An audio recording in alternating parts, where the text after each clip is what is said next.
नुपा मयामदुगी मरक्ता इथंता नों थुपलुबसे हौजिकता वाय हेक संगिदा पुंखाय मुक्से नों से मिटना पांगबा यादव मखै चुरुबदगी हौजिकता मीसिंगसे खोरेन मसा पाइनरई इम्फाल नतबा अतै शहरददी ऑफिस कारकपगी लंबी सिनबसे पुंग मापनदगी ना मापन मखाय स्वाय फावबो ओइने अदुबु इम्फाल ददी पुंग 12 दगिना 12 मखाय स्वाय द मीसिनबगी मतम ओइ आइगी वारी मचागी ममिंग आइबु बर्फी से साकी गद्रा न्यू टीवी की व्यूअर्स सिंगबो अहामंत खुरमजरी आइगी वारी मचा हुजरे सेक्रेटरिएट की अवांग थंबा गेट मनाक्ता लेरिबा संग अदुगी बेरेंदादा नों थुपलंबदगी आइसु सटलगे हाइदना सोटलब गाड़ी की सिट्टु बैगतगी रुमाल लौथोक्तुना तैथोक्लुई थौबा हौगलकपदा गाइरी पोस्ट ऑफिस ममांगदा रतन मखोंगना चत्तुना लेरंबदो थेंगनरे गारीसु थोइदोकपा खंथरुब तौदना मागी ममांग ओइरब थौगतुना गारीदो खामलुई अदुगा हाइरुई अइखोइदा चटकदब ओइरबदी थौरो लाओ चटमिनखरसी महाक ममाइदो आइगा मायोकनब ngamdabagु nganglap तौई अतोपा माइकैदा मरम लेतना येंगलुई अदुगा हाइरई थौबा हितेदा मागी वाहिदो इकाइरे हाइबा आइसु खंगले आइना अमुक इकाइरे हाइबदो आइसु खंगले आइना अमुक हाइखि अदु ओइरगना तोंगलोने नुपीना थौरगा नुपाना तोंगसे येंगबा नुंगाइते हाइदना तौबनी आइसु मंगोंदा हाइरुबनी आइगी इतौसिदा महाक करी खलमगदबनो खंगदे खुमलेई खोंगना सुम लाक्लगेदा मंगोंदा असुमना कोइदना वा हाइबसे अमुक्ता हाइखिद्री हाइरुरबनिना आइसु अंगम अदुम ताले तोंगलो कैदोरगे अदुम हाइना तौरबदे आइसु इकाइरकले वादे ngang हाइफेट लकक तौरमलगा गाड़ी मनिंगदा तोंखलकले थौदुना लाक्ले मिरक्तुदा गाड़ी थौना थौना खल्ले हौजिक मतमदबु मसागी गाड़ी लेरबसु लेत्रबसु स्कूटर फावबा थौबा हैत्रिबसिबु अदुबु रतन मीगी मपोट मचै तप तप पाइगनबा हाइंगम तौबा मी अमा नत्ते हाइबदि आइसु खंगे महाक ngasiदी खरा थेंगले साइकिल सु यावरक्तरे माना लाक्लेबसे अइखोइदनी अइखोइगी युमदो मथोल अमा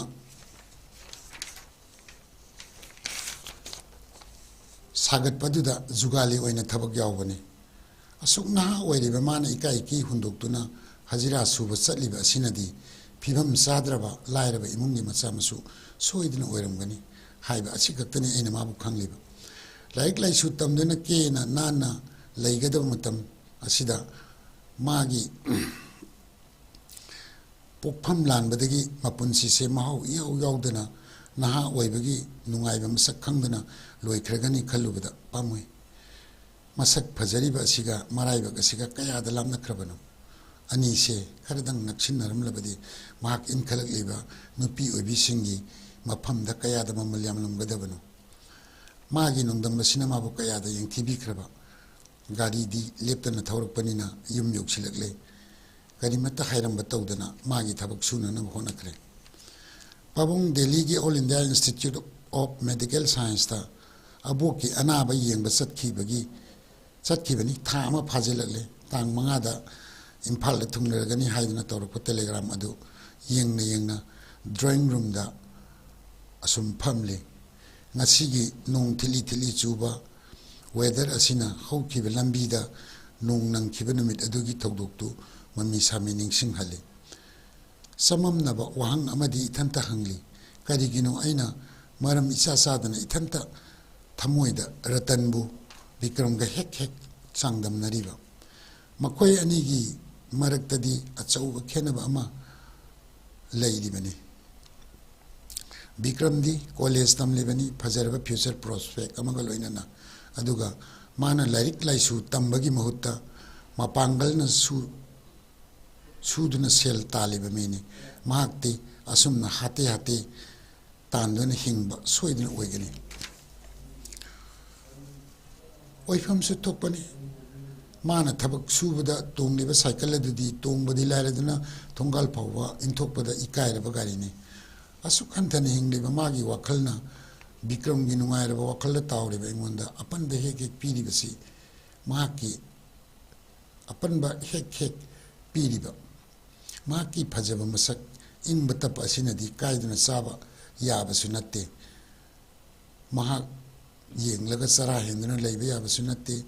mahak ingonda aduk yamna major oideda aigi wakhal sibu lalabnane asumna wakhal gi atiyada lasing ma polgum tawduna hek hek sanarui nungsiba nangi nanaktabu leirabadi punchi chupa sara namata sarabasu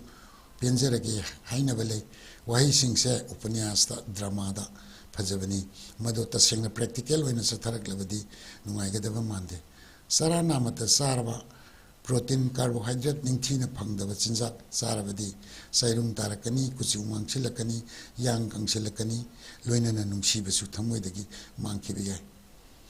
ratando aina onthokna thina saiki mahakti sumnatagi aibu nungsi haina usarakhibatani mana aingonda akaiba satkibadi natte aina saikhiba matung nini humni leiraga mahak adum lakhidre mahak aduk yamna asawba ulamadi leikhide magi maralsu aduk yamna leikhiba natte aina nungsit haiphet silubada masu una khajitang lenglakhibatani adubu aina saunginglibadi magi matik mapa sadaba wakaldu ni tanjasida nandini sanglai mangda leiriba center table mathaksida envelope yaudaba chithi ama pop thadai chatlage haramnaga dum thokre nan makaidi irekliba chithi du pamin aduna ngayak nungin keminabani ngasidi kari tawrabano khangdre ngayakta phawa pantharamdre ngasidi Bikramgi chithi se ithanta paba tare adubu pukningdadi nandini gi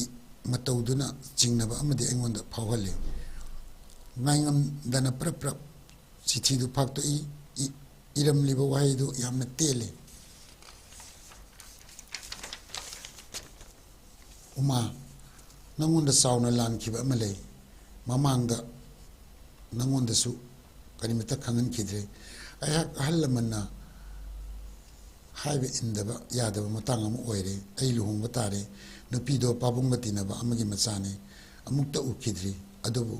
ai ayabadi pikre nang aibu waragunu nangonda aina makha amuk irubagi kanabasu leitre loisillage naki Bikram manglak narambadagi manglak naramdaigi mangda awangba singdondagi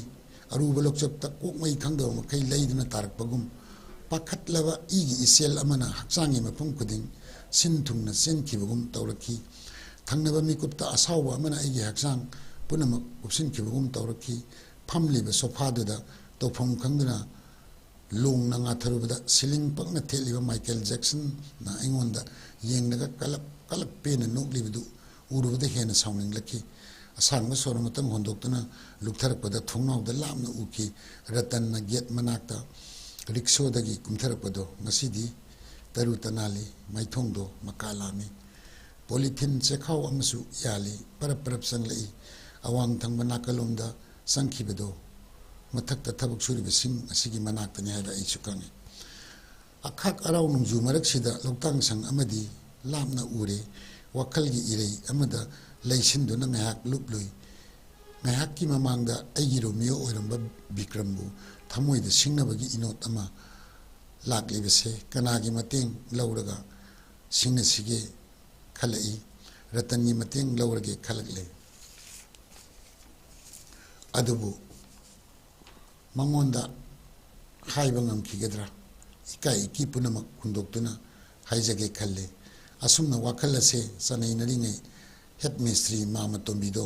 irang langna sanglai aduga makutta pairebe se khaw adudagi barfi aniga radu amaga center table matakta leiriba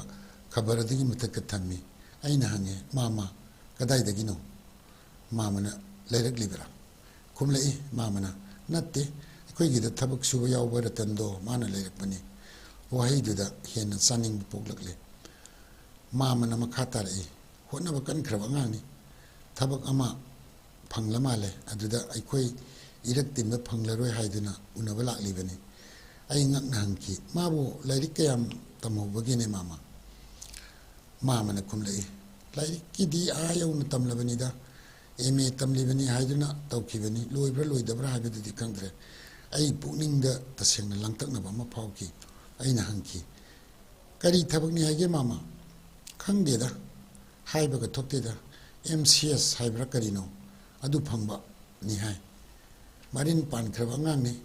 ꯃꯥꯅ ꯇꯧꯒꯦ ꯅꯤꯡꯈ꯭ꯔꯕꯗꯤ ꯍꯦꯛꯇ ꯐꯪꯗ꯭ꯔꯤꯕ ꯐꯥꯎ ꯇꯥꯟꯕꯅꯤ ꯃꯥꯅ ꯇꯧꯔꯣꯏ ꯍꯥꯏꯈ꯭ꯔꯕꯗꯤ ꯂꯣꯏꯔꯦ ꯉꯥꯡꯅ ꯃꯥꯃ ꯊꯣꯛꯈꯤ ꯅꯤꯡꯁꯤꯡꯂꯛꯏ ꯑꯩꯅ ꯃꯥꯕꯨ ꯊꯤꯅ ꯆꯩꯈꯤꯕ ꯅꯨꯃꯤꯠ ꯑꯗꯨꯗ ꯃꯥꯅ ꯍꯥꯏꯈꯤꯕ ꯋꯥꯍꯩꯗꯣ ꯑꯩ ꯂꯥꯟꯈ꯭ꯔꯦ ꯃꯇꯨꯡꯗ ꯑꯃꯨꯛ ꯍꯟꯅ ꯑꯗꯣꯝꯒꯤ ꯋꯥꯈꯜ ꯈꯟꯖꯔꯔꯣꯏ ꯃꯥꯃꯅ ꯄꯤꯔꯝꯂꯤꯕ ꯕꯔꯐꯤꯁꯤꯕꯨ ꯑꯩꯕꯨ ꯆꯥꯛꯈꯤꯒꯗ꯭ꯔꯥ ꯄꯨꯝꯅꯃꯛꯄꯨ ꯑꯃꯨꯛ ꯍꯟꯅ ꯈꯨꯔꯨꯝꯖꯔꯤ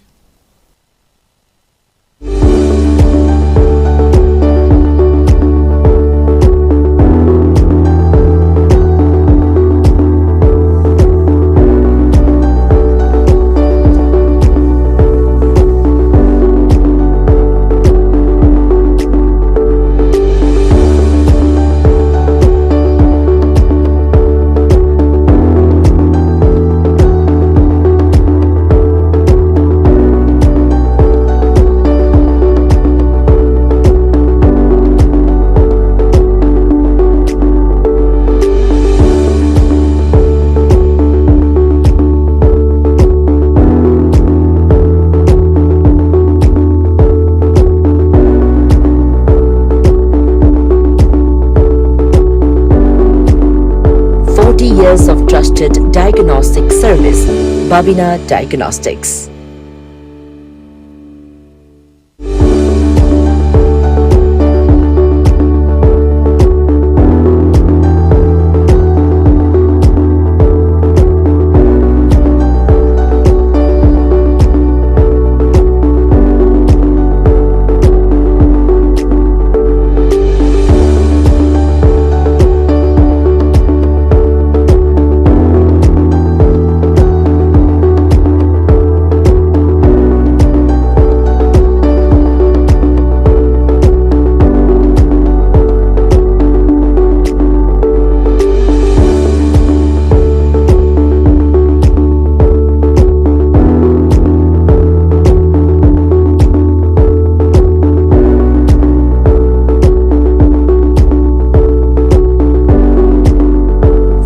Years of trusted diagnostic service, Babina Diagnostics.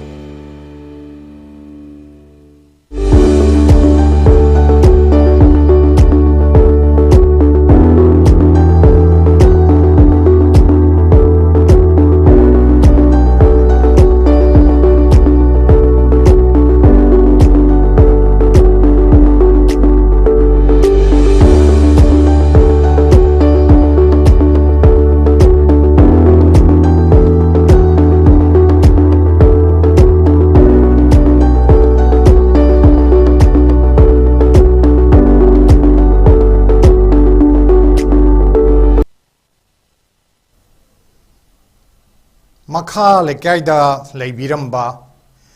Maibamgi leikhidraba hal libungo Shri Kulachandragi macha hal Surchandrana Mapai bungo gidamak Shri Hari Charanda Ngamjaba kharadang kachage khanjaduna Aribamgi aigya Damodar Sharmada haijakiba numito hayeng sini New Tebibu miyeng tabiriba Kudimakyam pamda Ikok nona ikai khumna butchari aigi wari machagi maming dharma Maibamgi Surchandrana aigyagi manakta laktuna watanare onthokna hangoina haijare aiga pabung nachana hangatsagiba leikidraba pabagidamak ngamjaba kharadang Shri Hari Charanda kachage haijakibado hayeng taramane nacha singai khoina chenjaduna Cheng Hawaii Manamasing Tautum Taurang Taujare Pabung da Haijage Lakchari Bani Hairaduna Aiga Damodar Sharma the Koramjare Hogalo Ibungo Objeki Matam Sida ꯃꯇꯝꯁꯤꯒꯤ ꯅꯍꯥ ꯑꯣꯏꯔꯕꯁꯨ ꯊꯧꯒꯜꯂꯣꯟ ꯀꯥꯏꯗꯅ ꯑꯍꯜ ꯂꯃꯟꯕꯨ ꯕꯦꯚꯥꯔ ꯇꯧꯔꯤꯕ ꯅꯈꯣꯏꯕꯨ ꯄꯥꯅ ꯊꯥꯒꯠꯇꯕ ꯉꯝꯗꯦ ꯑꯃꯅꯅꯦ COVID ꯍꯥꯏꯕ ꯂꯩꯅꯥ ꯑꯁꯤꯅ ꯇꯧꯔꯤꯕꯁꯤꯅꯅꯦ ꯏꯄꯥꯕꯨ ꯀꯤꯔꯦꯅꯦꯍꯦ ꯃꯤ ꯇꯤꯟꯕ ꯌꯥꯗꯦ ꯍꯥꯏꯕ ꯑꯃ ꯂꯩꯕꯁꯤꯗ ꯅꯈꯣꯏꯒꯤꯁꯤꯕꯨ ꯃꯤ ꯀꯌꯥꯃꯨꯛꯇꯤ ꯑꯣꯏꯒꯗꯧꯔꯤꯕꯅꯣ ꯄꯥꯕꯨꯡ ꯃꯤ ꯌꯥꯝꯖꯔꯣꯏ ꯏꯃꯨꯡꯒꯤ ꯊꯥꯔꯒ ꯑꯩꯈꯣꯏ ꯃꯤꯑꯣꯏ ꯀꯨꯟꯃꯨꯛꯇꯅꯤ ꯑꯗꯨꯁꯨ ꯁꯤꯔꯤꯍꯔꯤꯒꯤ ꯂꯨꯞ ꯀꯠꯂꯝꯗꯥꯏꯗ ꯑꯣꯏꯅ ꯂꯥꯛꯆꯔꯒꯦ ꯏꯆꯥꯁꯤꯡꯅ ꯍꯥꯏꯔꯤꯕꯁꯦ ꯏꯄꯥꯅ ꯌꯥꯗꯕ ꯉꯝꯗ꯭ꯔꯦ ꯑꯗꯨꯕꯨ ꯃꯅꯥꯅ ꯃꯅꯤꯟ ꯅꯥꯏꯕ ꯌꯥꯗꯦꯀꯣ ꯇꯨꯃꯤꯟꯅ ꯐꯠ ꯂꯣꯏꯁꯟꯅꯕ ꯍꯣꯠꯅꯁꯤ ꯆꯦꯡ ꯍꯋꯥꯏ ꯊꯥꯎ ꯊꯨꯝ ꯃꯅꯥ ꯃꯁꯤꯡ ꯃꯔꯣꯏ ꯃꯄꯥꯡ ꯁꯤꯡ ꯌꯦꯟ ꯍꯣꯔꯦꯟ ꯈꯔꯗꯪ ꯃꯝꯊꯖꯔꯛꯄꯗ ꯄꯨꯖꯔꯛꯂꯒꯦ ꯄꯥꯕꯨꯡ ꯑꯁꯨꯝꯅ ꯃꯄꯨ ꯃꯅꯥꯏ ꯌꯥꯅꯗꯨꯅ ꯅꯨꯄꯥ ꯃꯆꯥꯗꯨꯅ ꯅꯨꯄꯥ ꯃꯆꯥ ꯃꯥꯏꯕꯝꯒꯤ ꯁꯨꯔꯆꯟꯗ꯭ꯔꯅ ꯑꯃꯨꯛꯀꯁꯨ ꯑꯩꯒꯥꯗꯥꯃꯨꯗ ꯈꯨꯔꯨꯝꯖꯔꯒ ꯍꯔꯥꯎ ꯍꯔꯥꯎ ꯆꯠꯈꯤꯕꯗꯣ ꯑꯩꯒꯥꯅ ꯃꯨꯟꯅ ꯌꯦꯡꯗꯨꯅ ꯂꯩꯍꯧꯏ ꯃꯄꯨꯛꯅꯤꯡꯗ ꯈꯟꯖꯩ ꯅꯨꯡꯁꯤꯗ ꯃꯇꯝꯗꯣ ꯀꯌꯥꯗ ꯍꯔꯥꯎ ꯅꯨꯡꯉꯥꯏꯅ ꯅꯨꯡꯁꯤ ꯆꯥꯟꯅꯅ ꯂꯩꯔꯝꯕꯅꯣ ꯉꯁꯤꯗꯤ ꯃꯤꯑꯣꯏꯕ ꯑꯩꯈꯣꯏꯁꯦ ꯄꯨꯝꯅꯃꯛ ꯇꯨꯝꯅ ꯃꯥꯡꯂꯒꯗꯕ ꯂꯩꯅꯥ ꯑꯃ ꯂꯥꯛꯇꯨꯅ ꯀꯌꯥꯗ ꯂꯥꯞꯊꯣꯛꯅꯔꯕ ꯑꯔꯤꯕꯝ ꯑꯩꯒ꯭ꯌꯥ ꯗꯥꯃꯣꯗꯣꯔ ꯁꯔꯃ ꯃꯕꯨꯡ ꯃꯄꯥꯎ ꯐꯕ ꯙꯔꯃ ꯂꯩꯕ ꯂꯥꯏꯔꯤꯛ ꯂꯥꯏꯁꯨ ꯃꯇꯤꯛ ꯆꯥꯅ ꯍꯩꯕ ꯕ꯭ꯔꯥꯍꯃꯟ ꯑꯃꯅꯤ ꯃꯆꯥ ꯑꯅꯤꯈꯛ ꯐꯪꯖꯩ ꯅꯨꯄꯥ ꯑꯃ ꯅꯨꯄꯤ ꯑꯃ ꯃꯆꯥꯅꯨꯄꯤ ꯃꯌꯨꯝ ꯄꯥꯟꯈ꯭ꯔꯦ ꯑꯗꯨꯕꯨ ꯃꯆꯥꯅꯨꯄꯥ ꯏꯕꯨꯡꯉꯣ ꯗꯤꯅꯆꯟꯗ꯭ꯔꯗꯤ ꯃꯌꯨꯝꯁꯨ ꯄꯥꯜꯂꯨ ꯌꯥꯗ꯭ꯔꯦ ꯂꯩꯀꯥꯏꯒꯤ ꯂꯩꯕꯥꯛꯀꯤ ꯈꯨꯟꯒꯤ ꯑꯋꯥꯠ ꯑꯄꯥ ꯑꯁꯣꯟ ꯑꯅꯥ ꯀꯌꯥꯒꯤ ꯃꯇꯦꯡ ꯄꯥꯡꯕꯗ ꯃꯄꯨꯟꯁꯤ ꯀꯠꯊꯣꯛꯂꯕꯅꯤ ꯍꯥꯏꯔꯗꯨꯅ ꯅꯣꯡ ꯉꯥꯟꯕꯒ ꯉꯟꯇꯥꯅ ꯍꯧꯒꯠꯇꯨꯅ ꯆꯠꯈꯤꯕꯅꯤ ꯅꯨꯃꯤꯗꯥꯡ ꯑꯊꯦꯡꯕꯗ ꯍꯜꯂꯛꯄꯅꯤ ꯅꯣꯡꯃꯇ ꯁꯤꯔꯤ ꯍꯔꯤꯒꯤ ꯊꯧꯒꯜ ꯁꯦꯕꯥꯒ ꯑꯃꯠꯇ ꯆꯪꯕꯤ ꯄꯣꯠ ꯅꯠꯇꯦ ꯃꯍꯩ ꯃꯁꯤꯡ ꯃꯇꯤꯛ ꯆꯥꯅ ꯍꯩꯔꯕꯅꯤ ꯃꯁꯛ ꯃꯇꯧ ꯆꯪꯈꯣꯟꯈ꯭ꯔꯕ ꯃꯆꯥ ꯏꯕꯨꯡꯉꯣꯅꯤ ꯑꯩꯒꯥ ꯗꯥꯃꯣꯗꯣꯔ ꯁꯔꯃꯒꯤ ꯃꯆꯥ ꯏꯕꯨꯡꯉꯣ ꯑꯔꯤꯕꯝ ꯑꯩꯒꯥ ꯃꯆꯥ ꯗꯤꯅꯆꯟꯗ꯭ꯔ ꯅꯣꯡ ꯐꯥꯗꯣꯛ ꯃꯄꯥꯕꯨꯡ ꯑꯩꯒꯥ ꯗꯥꯃꯣꯗꯣꯔꯅ ꯁꯥꯎꯗꯨꯅ ꯆꯩ ꯊꯥꯡꯕ ꯇꯧꯔꯕꯁꯨ ꯋꯥ ꯃꯆꯦꯠ ꯑꯃꯠꯇ ꯍꯦꯛ ꯉꯥꯡꯗꯅ ꯇꯨꯃꯤꯟ ꯃꯔꯨ ꯂꯨꯛꯇꯅ ꯍꯦꯛꯇ ꯃꯔꯩ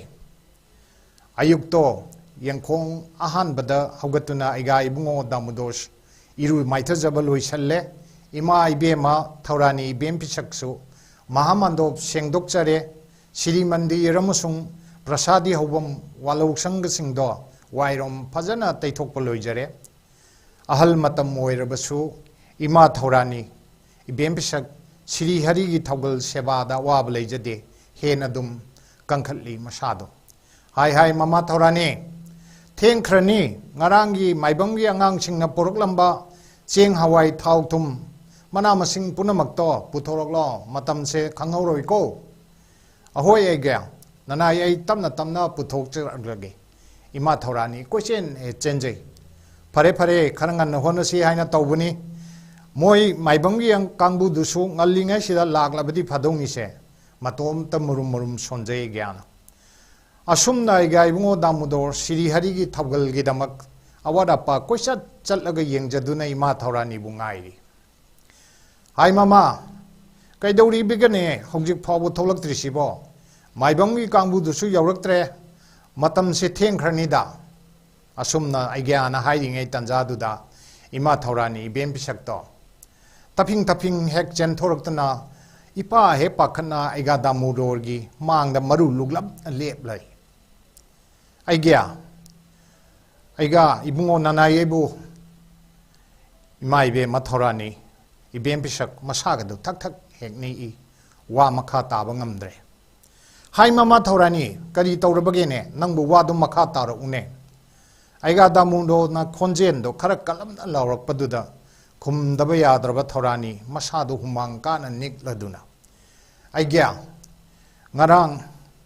ꯉꯔꯥꯡ ꯃꯥꯏꯕꯝꯒꯤ ꯑꯉꯥꯡꯁꯤꯡꯅ ꯄꯨꯔꯛꯂꯝꯕ ꯍꯥꯏꯌꯨꯅꯦ ꯃꯃꯥ ꯅꯪꯕꯣ ꯋꯥꯗꯨ ꯃꯈꯥ ꯇꯥꯔꯣꯅꯦ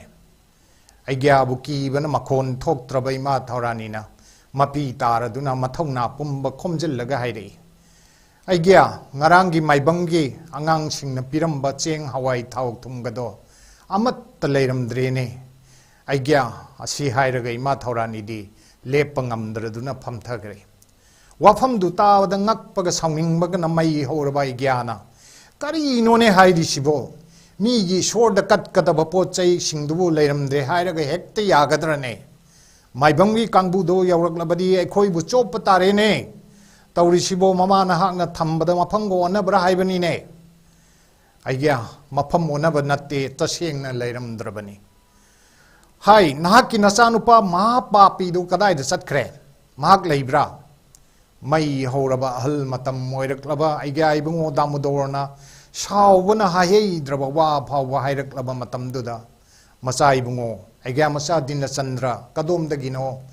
ꯈꯪꯍꯧꯗꯅ ꯆꯦꯟꯁꯤꯜꯂꯛꯇꯨꯅ ꯃꯄꯥ ꯏꯕꯨꯡꯉꯣꯒꯤ ꯃꯈꯣꯡꯗ ꯁꯥꯡꯅ ꯇꯨꯔꯗꯨꯅ ꯀꯞꯂꯔꯤ ꯄꯥꯕꯨꯡ ꯅꯆꯥ ꯂꯥꯟꯖꯔꯦ ꯅꯆꯥꯕꯨ ꯑꯃꯨꯛꯇꯗꯤ ꯉꯥꯛꯄꯤꯌꯨ ꯍꯥꯏ ꯗꯤꯅꯥ ꯀꯔꯤ ꯇꯧꯔꯦ ꯍꯥꯏꯌꯨ ꯃꯄꯥ ꯏꯕꯨꯡꯉꯣꯒꯤ ꯃꯈꯣꯡ ꯀꯣꯜꯂꯗꯨꯅ ꯃꯈꯣꯜ ꯊꯣꯛꯅ ꯀꯞꯂꯗꯨꯅ ꯑꯩꯒ꯭ꯌꯥ ꯃꯆꯥ ꯗꯤꯅꯆꯟꯗ꯭ꯔꯅ ꯃꯈꯥ ꯇꯥꯔꯛꯏ ꯄꯥꯕꯨꯡ ꯃꯃꯥꯡ ꯂꯩꯀꯥꯏꯒꯤ ꯏꯇꯥꯎ ꯑꯃꯨꯕ ꯍꯣꯏꯒꯤ ꯏꯃꯨꯡꯗꯣ ꯂꯣꯏꯅꯃꯛ ꯀꯣꯚꯤꯗ ꯄꯣꯖꯤꯇꯤꯚ ꯑꯣꯏꯗꯨꯅ ꯀꯅꯥꯅꯁꯨ ꯁꯣꯛꯅ ꯁꯝꯅꯕꯤꯗ꯭ꯔꯦ ꯑꯉꯥꯡ ꯃꯆꯥꯁꯤꯡꯗꯨꯁꯨ ꯃꯃꯥ ꯍꯟꯅꯨꯕꯤꯗꯨꯁꯨ ꯃꯈꯣꯏ ꯄꯨꯝꯅꯃꯛ ꯆꯥꯅꯤꯡꯉꯥꯏ ꯂꯩꯇ꯭ꯔꯗꯨꯅ ꯆꯔꯥ ꯍꯦꯟꯕ ꯅꯨꯃꯤꯠ 6 ꯁꯨꯔꯕꯅꯤ ꯂꯩꯀꯥꯏꯒꯤ ꯃꯤꯑꯣꯏ ꯑꯃꯠꯇꯅꯁꯨ ꯃꯇꯦꯡ ꯄꯤꯕꯤꯗ꯭ꯔꯦ ꯑꯩꯅ ꯃꯇꯧ ꯌꯦꯡꯕ ꯉꯝꯗ꯭ꯔꯗꯨꯅ ꯁꯤꯔꯤ ꯍꯔꯤꯗ ꯀꯠꯀꯗꯕ ꯆꯦꯡ ꯍꯋꯥꯏ ꯊꯥꯎ ꯊꯨꯝ ꯄꯨꯝꯅꯃꯛꯇ ꯏꯇꯥꯎ ꯑꯃꯨꯕꯗ ꯄꯤꯊꯣꯛꯈꯤꯕꯅꯤ ꯄꯥꯕꯨꯡ ꯅꯆꯥꯕꯨ ꯉꯥꯛꯄꯤꯌꯨ ꯄꯥꯕꯨꯡꯅ ꯇꯥꯛꯄꯤꯈꯤꯕ ꯂꯥꯏꯔ ꯅꯪ ꯇꯣꯜꯂ ꯇꯥꯔꯕ ꯖꯥꯠ ꯕꯤꯖꯥꯠ ꯈꯥꯏꯗꯅ ꯃꯤꯑꯣꯏꯕꯒꯤ ꯁꯦꯕꯥ ꯇꯧꯕ ꯄꯤꯖ ꯄꯤꯊꯛ ꯉꯝꯅꯕ ꯍꯣꯠꯅꯕ ꯍꯥꯏꯕꯁꯤꯗꯒꯤ ꯍꯦꯟꯕ ꯑꯇꯣꯞꯄ ꯙꯔꯃ ꯑꯃ ꯂꯩꯇꯦ ꯍꯥꯏꯅ ꯇꯥꯛꯄꯤꯈꯤꯕ ꯑꯃꯗꯤ ꯂꯥꯜꯂꯨꯔꯕꯁꯨ ꯑꯀꯤꯕ ꯂꯩꯇꯅ ꯉꯥꯛꯄꯤꯌꯨ ꯂꯥꯟꯈ꯭ꯔꯦ ꯍꯥꯏꯅ ꯍꯥꯏꯖꯕ ꯉꯝꯕ ꯑꯁꯤꯃꯛ ꯑꯊꯣꯏꯕ ꯙꯔꯃꯅꯤ ꯇꯥꯛꯄꯤꯈꯤꯕ ꯅꯆꯥꯅ ꯀꯥꯎꯖꯗ꯭ꯔꯤ ꯄꯥꯕꯨꯡꯒꯤ ꯌꯥꯊꯪ ꯑꯗꯨ ꯏꯟꯖꯕꯅꯤ ꯁꯥꯎꯕꯅ ꯃꯁꯥ ꯊꯛ ꯊꯛ ꯅꯤꯛꯇꯨꯅ ꯂꯩꯔꯨꯔꯕ ꯑꯩꯒ꯭ꯌꯥ ꯑꯔꯤꯕꯝ ꯗꯥꯃꯣꯗꯣꯔ ꯁꯔꯃ ꯃꯃꯤꯠ ꯆꯦꯖꯦꯠ ꯎꯏꯁꯟꯗꯨꯅ ꯃꯁꯥꯒꯤ ꯁꯦꯡꯂꯕ ꯃꯊꯃꯣꯏꯒꯤ ꯃꯄꯥꯎꯗꯨ ꯇꯥꯕꯗ ꯄꯨꯡꯄꯦꯟ ꯄꯦꯟꯈ꯭ꯔꯦ ꯃꯄꯨꯛꯅꯤꯡꯗ ꯃꯗꯣꯝ ꯆꯥꯎꯊꯣꯛꯆꯩ ꯑꯗꯨꯒ ꯈꯟꯁꯨ ꯈꯟꯖꯩ ꯆꯨꯝꯃꯤꯅ ꯏꯆꯥꯅ ꯍꯥꯏꯕ ꯇꯨꯃꯤꯟ ꯂꯩꯉꯝꯗ꯭ꯔꯕ ꯑꯩꯒ꯭ꯌꯥ ꯗꯥꯃꯣꯗꯣꯔꯅ ꯃꯈꯣꯟ ꯊꯣꯛꯂꯛꯏ ꯁꯦ ꯏꯄꯥꯒꯤ ꯗꯤꯅꯥ ꯍꯧꯒꯠꯂꯨꯁꯦ ꯏꯄꯥꯅ ꯏꯆꯥꯕꯨ ꯃꯇꯝ ꯑꯁꯨꯛ ꯀꯨꯏꯕꯁꯦ ꯏꯆꯥꯒꯤ ꯑꯁꯦꯡꯕ ꯃꯁꯛ ꯈꯪꯂꯨꯗ꯭ꯔꯦ ꯉꯁꯤꯗꯤ ꯏꯆꯥꯒꯤ ꯇꯁꯦꯡꯕ ꯇꯔꯨꯕ ꯃꯁꯛ ꯏꯄꯥꯅ ꯈꯪꯂꯦ ꯃꯇꯝ ꯈꯨꯗꯤꯡꯃꯛꯇ ꯃꯥꯏ ꯄꯥꯛꯎꯀꯣ ꯏꯄꯥꯒꯤ ꯏꯕꯨꯡꯉꯣ ꯖꯥꯠ ꯕꯤꯖꯥꯠ ꯈꯥꯏꯗꯅ ꯃꯤꯑꯣꯏꯕꯒꯤ ꯁꯦꯕꯥ ꯇꯧꯕ ꯍꯥꯏꯕꯁꯤꯗꯒꯤ ꯑꯇꯣꯞꯄ ꯑꯍꯦꯟꯕ ꯙꯔꯃ ꯑꯃ ꯂꯩꯇ꯭ꯔꯕꯅꯤꯀꯣ ꯍꯥꯏ ꯃꯃꯥ ꯊꯧꯔꯥꯅꯤ ꯆꯠꯂꯨ ꯀꯗꯥꯏꯗꯩꯅꯣ ꯗꯨꯀꯥꯟ ꯍꯥꯡꯕ꯭ꯔꯥ ꯌꯦꯡꯂꯨ ꯆꯦꯡ ꯍꯋꯥꯏ ꯊꯥꯎ ꯊꯨꯝ ꯊꯤꯔꯨꯆꯣ ꯃꯥꯏꯕꯝꯒꯤ ꯀꯥꯡꯕꯨꯗꯣ ꯌꯧꯔꯛꯇ꯭ꯔꯤꯉꯩꯗ ꯄꯨꯝꯅꯃꯛꯄꯨ ꯈꯨꯔꯨꯝꯖꯔꯤ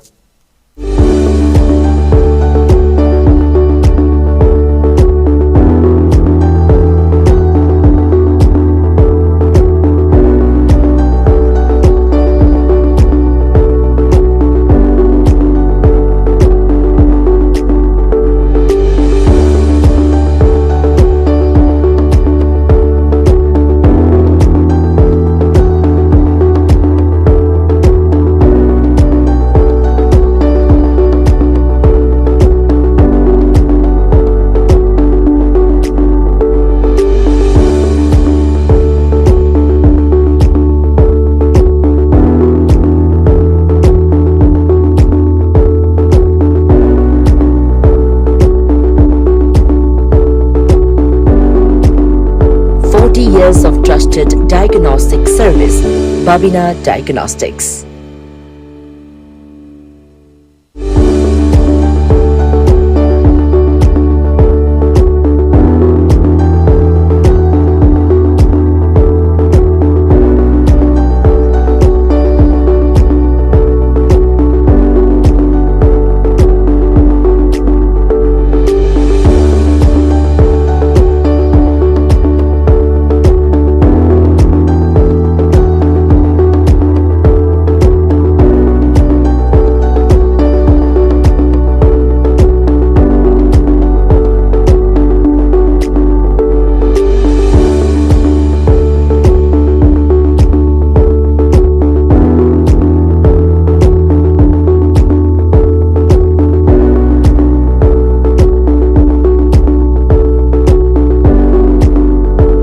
40 years of trusted diagnostic service, Babina Diagnostics.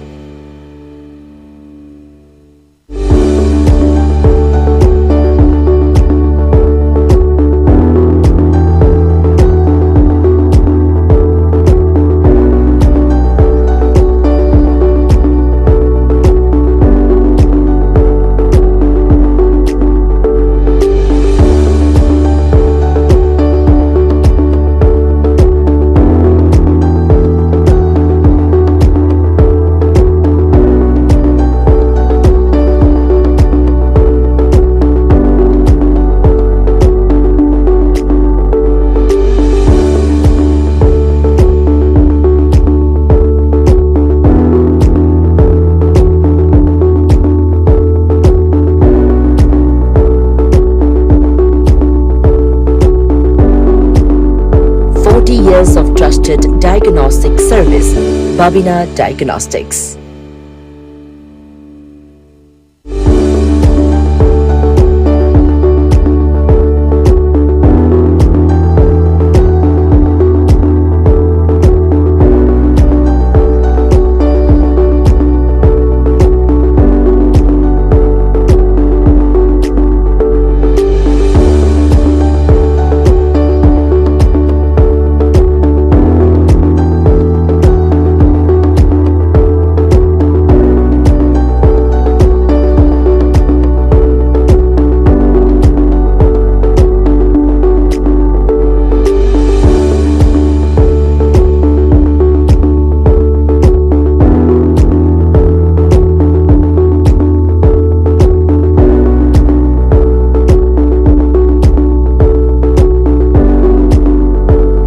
Years of trusted diagnostic service, Babina Diagnostics.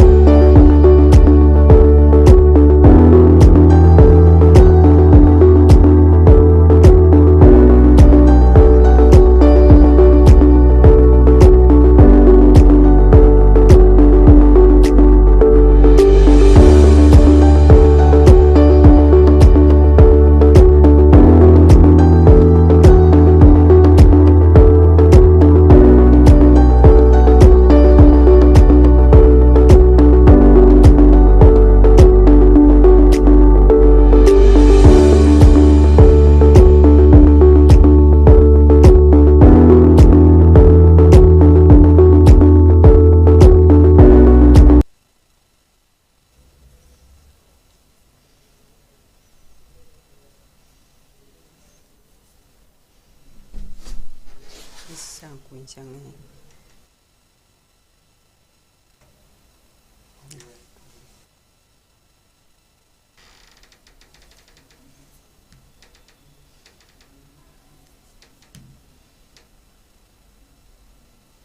Matanya mahal eh.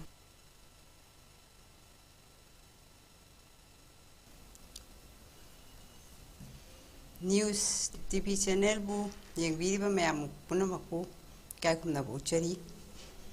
ai ke gangarani ai pajaga tori ba wari masa singe maming ni tai pat che theki cha game kari gumba ahongba awon ba ama laklamdai haibasimaktabu pungning si irang lang tak na bani nungai ba nuksibagi su adum khoirangi awa bagi su adumak nungbang nai khoi saulin saunai anau ba chahi mana lengsin birakpa mabu harau tayamna nungsina lengonduna puchinjai amuksu kainaramdai miku asida wada babu kanano tungna bada harau daba harau minok tam loidabadi kana laigani lauruk pandha loigiduna labuk lamhang pumba napu machugi wauthang na ba pijol tholam badagi anawa sanglen pijol hongna ba thaurang jaba da khudhai ba kanana taibang malang pumba bu amamba lasil nungda lasil kungna thaba angauba lasil atiabu lotuna malem gi mathada angauba lasil gi liklana kupsillak patanjani tat kada bubu thindoklam lakliba butaramna woksa baduni ngasi January gi saitha ngakpigani ngasi wakching gi nindung tara ni palakpani tara ni thoini panba maitei yumthong khudingda ibemuk imoinu irachabagi thauramdu loikibata ngairi ngaijekibani khaurang na ngaijekibani kumja lising ani kulhumdoi ahan ba korau masekna tarang humdoraktuna magi masek mangal yenduna sinta paktak pirakpa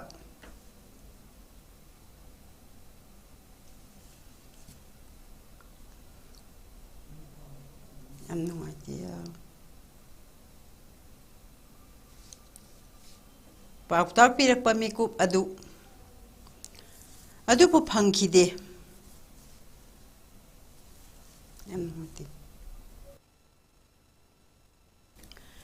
ꯑꯗꯨꯕꯨ ꯐꯪꯈꯤꯗꯦ꯫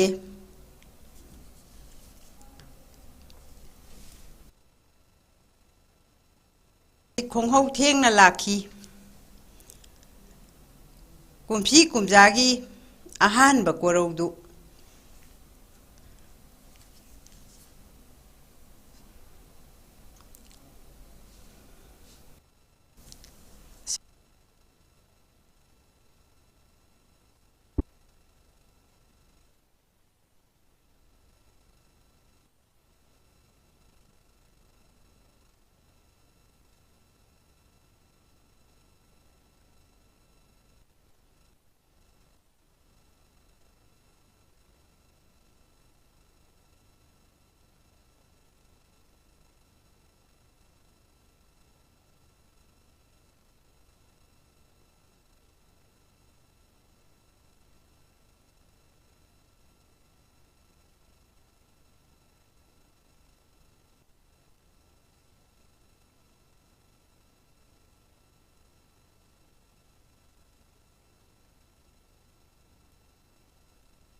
ꯔꯥꯡꯕꯒ ꯄꯥꯗꯨꯅ ꯇꯔꯪꯗ ꯈꯧꯔꯥꯡꯅ ꯌꯦꯡꯈꯤꯕꯅꯤ꯫ ꯏꯕꯦꯝꯃ ꯍꯧꯒꯠꯂꯣ, ꯃꯩꯐꯨꯁꯦ ꯉꯥꯡꯁꯪ ꯉꯥꯡꯅ ꯆꯥꯛꯂꯦ, ꯂꯥꯏꯔꯤꯛ ꯄꯥꯔꯔꯣ꯫ ꯍꯣꯏ ꯍꯧꯒꯠꯂꯒꯦ꯫ ꯍꯧꯗꯤ ꯍꯧꯒꯠꯂꯝꯗꯦ, ꯑꯗꯨꯕꯨ ꯑꯃꯨꯛꯁꯨ ꯍꯧꯗꯣꯔꯛꯈꯤ꯫ ꯍꯣꯏ ꯍꯣꯏ ꯇꯃꯛ ꯈꯨꯝꯈꯤ꯫ ꯏꯅꯥꯎꯅꯨꯄꯤꯗꯤ ꯐꯠ ꯍꯧꯒꯠꯈꯤ, ꯃꯩ ꯇꯤꯛꯄ ꯍꯧꯈꯔꯦ꯫ ꯑꯩꯅ ꯉꯥꯏꯍꯥꯛ ꯂꯩꯔꯒ ꯇꯟꯅ ꯍꯧꯒꯠꯂꯒ ꯂꯥꯏꯔꯤꯛ ꯁꯠ ꯄꯥꯕ ꯍꯧꯈꯤ꯫ ꯏꯅꯥꯎꯅꯨꯄꯤ ꯖꯃꯨꯅꯥꯗꯤ ꯍꯥꯟꯅꯅ ꯐꯃꯨꯡꯗꯒꯤ ꯐꯟ ꯍꯦꯛꯇ ꯆꯣꯡꯊꯈꯤꯕꯅꯤ꯫ ꯂꯥꯏꯔꯤꯛꯇꯤ ꯑꯩꯅ ꯍꯥꯟꯅ ꯄꯥꯕ ꯍꯧꯈꯤ꯫ ꯃꯥꯗꯤ ꯊꯕꯛ ꯌꯥꯝꯅ ꯇꯜꯂꯝꯗꯦ꯫ ꯂꯥꯏꯔꯤꯛ ꯄꯥꯔꯒ ꯐꯝꯕꯗꯤ ꯈꯔ ꯇꯟꯕ ꯃꯥꯜꯂꯤ꯫ ꯑꯩꯒꯤꯅ ꯑꯣꯟꯅ ꯇꯩꯅꯕꯅꯤ꯫ ꯑꯌꯤꯡꯕꯗꯨꯗ ꯑꯩꯗꯤ ꯀꯣꯟꯒ ꯐꯦꯡꯗꯅ ꯂꯥꯏꯒꯤ ꯂꯩꯒ ꯍꯦꯛꯄꯗꯣ ꯌꯥꯝꯅ ꯇꯟꯈꯤ꯫ ꯂꯥꯏꯔꯤꯛ ꯄꯥꯕ ꯑꯗꯨꯝ ꯍꯧꯈꯤ, ꯆꯠꯊꯈꯤ꯫ ꯕꯥꯃꯣꯟ ꯏꯃꯨꯡ ꯑꯣꯏꯕꯅ ꯄꯥꯕꯨꯡꯅ ꯂꯥꯏ ꯋꯥꯜꯍꯧꯔꯝꯂꯒ ꯑꯌꯨꯛꯀꯤ ꯁ꯭ꯀꯨꯜ ꯀꯥꯈꯤꯗꯣꯏꯅꯤ꯫ ꯐꯃꯨꯡꯗꯒꯤ ꯐꯟ ꯆꯣꯡꯊꯔꯒ ꯀꯨꯝꯈꯤꯕ ꯏꯅꯥꯎꯅꯨꯄꯤꯗꯨꯗꯤ ꯂꯥꯏꯔꯤꯛ ꯄꯥꯔꯝꯄꯣꯠ ꯅꯠꯇꯦ꯫ ꯃꯇꯝꯗꯣ ꯑꯣꯜ ꯏꯟꯗꯤꯌꯥ ꯔꯦꯗꯤꯑꯣ ꯑꯁꯤ ꯑꯀꯥꯁꯕꯥꯅꯤ ꯏꯝꯐꯥꯜ ꯍꯥꯏꯅꯔꯝꯃꯤ꯫ ꯑꯍꯥꯟꯕ ꯊꯧꯔꯝ ꯄꯔꯦꯡ, ꯑꯅꯤꯁꯨꯕ ꯊꯧꯔꯝ ꯄꯔꯦꯡ ꯍꯥꯏꯔꯤꯕꯁꯤ ꯃꯇꯝꯗꯨꯗꯗꯤ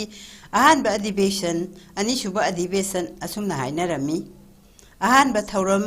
ꯑꯙꯤꯕꯦꯁꯟ ꯄꯨꯡ 9:45ꯗ ꯂꯣꯏꯕ ꯐꯥꯎꯕ ꯂꯥꯏꯔꯤꯛ ꯄꯥꯔꯒ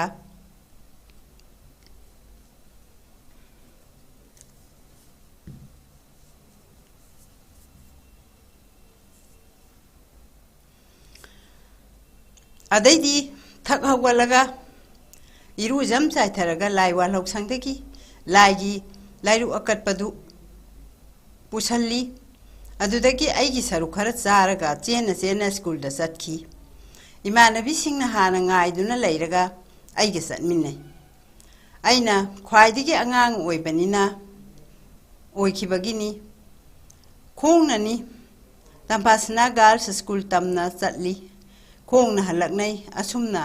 ꯅꯨꯃꯤꯗꯥꯡꯒꯤ ꯊꯕꯛ ꯍꯥꯏꯕꯕꯨ ꯂꯥꯏꯔꯤꯛ ꯄꯥꯕꯗꯨꯅꯤ꯫ ꯅꯣꯡꯉꯥꯜꯂꯒ ꯑꯣꯖꯥꯅ ꯄꯔꯥ ꯍꯪꯅꯤ ꯈꯟꯗꯨꯅ ꯂꯥꯏꯔꯤꯛ ꯄꯥꯕ, ꯋꯥꯍꯪ ꯍꯪꯕꯗ ꯂꯦꯞꯈꯠꯇꯨꯅ ꯈꯨꯝꯈꯤꯕꯗꯨꯅ ꯈ꯭ꯋꯥꯏꯗꯒꯤ ꯅꯨꯡꯉꯥꯏꯕ ꯃꯤꯀꯨꯞꯅꯤ ꯑꯩꯒꯤ ꯃꯍꯩꯔꯣꯏ ꯑꯣꯏꯔꯤꯉꯩꯗꯨꯗ꯫ ꯑꯈꯪ ꯑꯍꯩꯅ ꯇꯥꯛꯄꯤꯕ ꯂꯥꯏꯔꯤꯛ ꯇꯝꯂꯤꯉꯩ ꯄꯨꯟꯁꯤꯅ ꯈ꯭ꯋꯥꯏꯗꯒꯤ ꯅꯨꯡꯉꯥꯏꯕ ꯄꯨꯟꯁꯤ ꯇꯥꯡꯀꯛꯅꯦ ꯍꯥꯏꯕꯗꯨ ꯑꯣꯟꯊꯣꯛꯅ ꯆꯨꯝꯂꯝꯂꯦ꯫ ꯅꯨꯡꯉꯥꯏꯈꯤꯕꯅꯤꯗ, ꯅꯨꯡꯁꯤꯈꯤꯕꯅꯤ꯫ ꯉꯁꯤ ꯀꯨꯝꯖꯥ ꯀꯌꯥꯒꯤ ꯇꯨꯡꯁꯤꯗ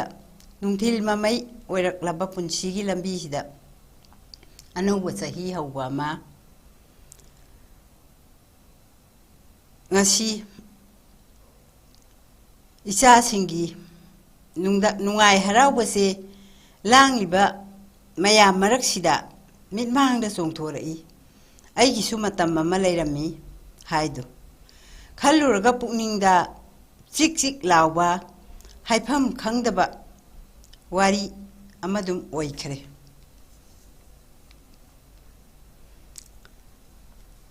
ꯍꯧꯈꯤꯕ ꯊꯧꯗꯣꯛꯁꯤꯡꯗꯨꯒꯤ ꯅꯠꯇꯦ ꯅꯤꯡꯁꯤꯡ ꯃꯃꯤꯁꯤꯡꯗꯨꯗ ꯉꯥꯎꯔꯤꯕ ꯊꯃꯣꯏꯗꯨꯅꯤ ꯊꯃꯣꯏꯁꯤꯒꯤ ꯋꯥꯔꯤꯅꯤ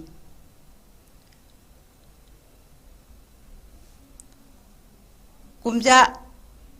ꯀꯨꯏꯔꯕ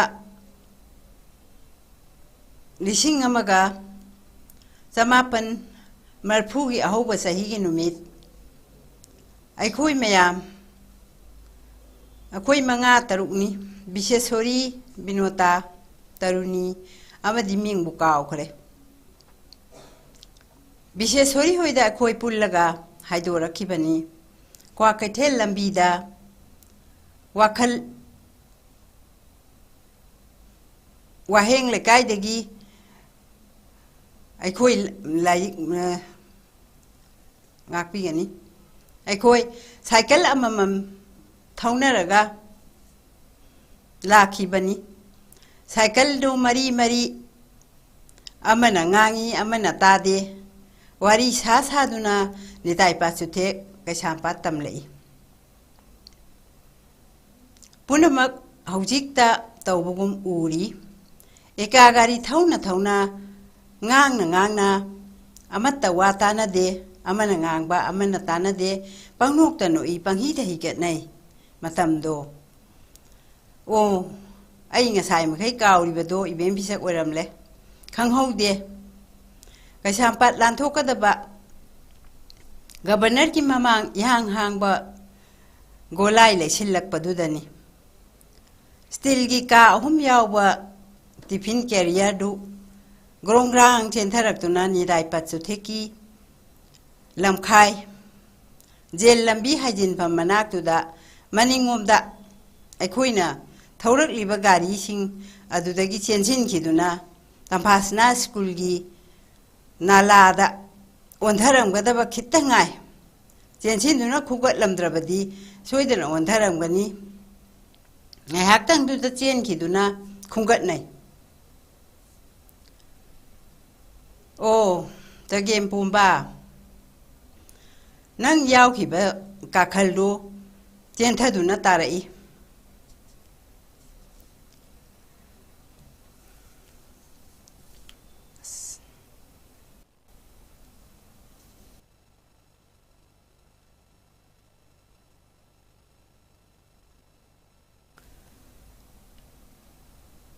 ꯅꯤꯇꯥꯏ ꯄꯥꯠꯆꯨꯊꯦꯛꯀꯤ ꯋꯥꯔꯤꯗ ꯅꯤꯇꯥꯏ ꯄꯥꯠꯆꯨꯊꯦꯛꯀꯤ ꯆꯒꯦꯝꯅꯤ ꯍꯧꯖꯤꯛꯇ ꯅꯤꯡꯁꯤꯡꯂꯛꯏ ꯑꯗꯨꯗꯒꯤ ꯑꯩꯈꯣꯏ ꯑꯋꯥꯡ ꯄꯥꯡꯅ ꯆꯠꯂꯒ ꯍꯧꯖꯤꯛꯀꯤ ꯋꯥꯔ ꯁꯤꯃꯤꯇ꯭ꯔꯤ ꯑꯁꯤꯗ ꯆꯠꯇꯅ ꯑꯩꯈꯣꯏ ꯃꯌꯥꯝꯗꯣ ꯂꯥꯡꯗꯅ ꯅꯨꯡꯉꯥꯏꯅ ꯆꯠꯂꯒ ꯅꯣꯛꯇꯨꯅ ꯈꯦꯗꯨꯅ ꯆꯥꯔꯨꯔꯕ ꯃꯇꯨꯡꯗ ꯍꯜꯂꯛꯈꯤ ꯆꯥꯅꯤꯡꯅ ꯆꯒꯦꯝ ꯄꯣꯝꯕꯗꯨꯗꯤ ꯑꯗꯨꯃꯛ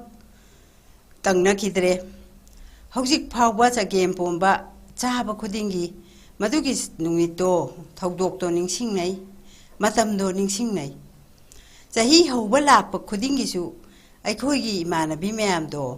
ꯍꯧꯖꯤꯛ ꯃꯇꯝꯒꯤ ꯃꯣꯕꯥꯏꯜ ꯐꯣꯟ ꯇꯧꯅꯩ ꯍꯪꯅꯩ ꯀꯔꯝ ꯇꯧꯔꯤ ꯅꯆꯥ ꯅꯁꯨꯅ ꯀꯝꯗꯧꯔꯤꯕ ꯄꯥꯎ ꯂꯧꯅꯩ ꯄꯪꯅꯨꯡ ꯅꯨꯡꯉꯥꯏ ꯍꯧꯖꯤꯛꯀꯤ ꯇꯆ ꯁ꯭ꯀ꯭ꯔꯤꯟ ꯑꯁꯦ ꯑꯩꯈꯣꯏꯁꯨ ꯄꯥꯏꯕ ꯍꯩꯔꯦ ꯃꯇꯝꯗꯨꯗꯗꯤ ꯁꯤꯒꯨꯝꯕ ꯑꯁꯤ ꯂꯩꯔꯝꯄꯣꯠ ꯅꯠꯇꯦ ꯑꯑꯣꯟꯕꯒꯤ ꯑꯑꯣꯟꯕ ꯉꯥꯛꯇꯅꯤ ꯑꯗꯨꯅ ꯍꯧꯖꯤꯛꯇꯤ ꯑꯩꯈꯣꯏꯒꯤ ꯃꯇꯝꯗꯣ ꯅꯨꯡꯉꯥꯏꯈꯤꯕꯅꯤꯗ ꯍꯥꯏꯅ ꯅꯤꯡꯁꯤꯡꯕꯁꯤ ꯅꯠꯇꯅ ꯂꯩꯇ꯭ꯔꯦ ꯆꯝꯅ ꯅꯨꯡꯉꯥꯏꯈꯤꯕꯅꯤꯗ ꯍꯥꯏꯅꯩ ꯑꯩꯈꯣꯏꯅ ꯍꯧꯖꯤꯛꯀꯤ ꯏꯃꯨꯡ ꯃꯅꯨꯡ ꯇꯧꯅꯔꯤꯕ ꯍꯧꯖꯤꯛꯀꯤ ꯅ꯭ꯌꯨ ꯏꯌꯔ ꯑꯅꯧꯕ ꯆꯍꯤ ꯂꯥꯛꯄꯒꯤ ꯅꯨꯡꯉꯥꯏꯕꯒꯤ ꯋꯥꯔꯤꯁꯤꯡꯗꯗꯤ ꯑꯩꯈꯣꯏꯒꯤꯗꯨꯒ ꯄꯨꯔꯥ ꯑꯣꯟꯅ ꯇꯩꯅꯈ꯭ꯔꯦ ꯑꯗꯨꯕꯨ ꯃꯇꯝ ꯃꯇꯝꯒꯤ ꯋꯥꯔꯤꯅꯤ ꯑꯩꯈꯣꯏꯒꯤ ꯆꯒꯦꯝꯒꯤ ꯋꯥꯔꯤꯁꯨ ꯂꯣꯏꯖꯔꯦ ꯃꯇꯥꯡꯁꯤꯗ ꯑꯩꯅ ꯑꯩꯒꯤ ꯋꯥꯔꯤ ꯃꯆꯥ ꯑꯁꯤꯒꯤ ꯃꯥꯡꯖꯧꯅꯅꯗꯤ ꯍꯥꯏꯖꯍꯧꯗ꯭ꯔꯦ ꯋꯥꯔꯤ ꯃꯆꯥ ꯍꯥꯏꯕꯗꯨꯃꯛꯀꯤ